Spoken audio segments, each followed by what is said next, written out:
গতকাল আমাদের ত্রিপুরা রাজ্যের নির্বাচন ঘোষণা হওয়ার সঙ্গে সঙ্গেই ত্রিপুরার রাজ্যের সব জায়গায় বিজেপির সন্ত্রাস বাহিনীরা কীভাবে হামলা অর্জিত করছে, এরই অঙ্গ হিসাবে বিজেপি ভয় পেয়ে সুরমার মধ্যে একজন জনপ্রিয় ব্যক্তিকে কীভাবে নৃশংসভাবে জায়গাতে স্পট ডেট করলো। এটা শুধু রাজনীতিক, আমি এই পার্টি করি সেটা বড় কথা না। আজকে গণতন্ত্র কোথায়, আমরা কোথায় যাব?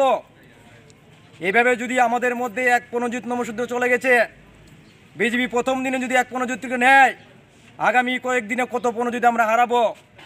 সেটা যদি সুষ্ঠুভাবে তদন্ত না হয়, নির্বাচন কমিশন বলেছিল জিরো ভায়োলেন্স, এটা কিন্তু জ্বলন্ত একটা উদাহরণ। আপনারা বলছেন মুখে এক কথা জিরো ভায়োলেন্স, আমাদের প্রণোদিতকে হারিয়ে এলাম। প্রণোদিতের 3টা বাচ্চা, 3টা মেয়ে, কিভাবে তার এই অল্প বয়সের মহিলাটা কিভাবে থাকবে সেটা বিজেপি চিন্তা করতে পারে না। ওরা বলছে ঘরে ঘরে সুশাসন, সুশাসনের নামে কত নিরীহ মানুষকে দিনের পর দিন হত্যা হতে হচ্ছে।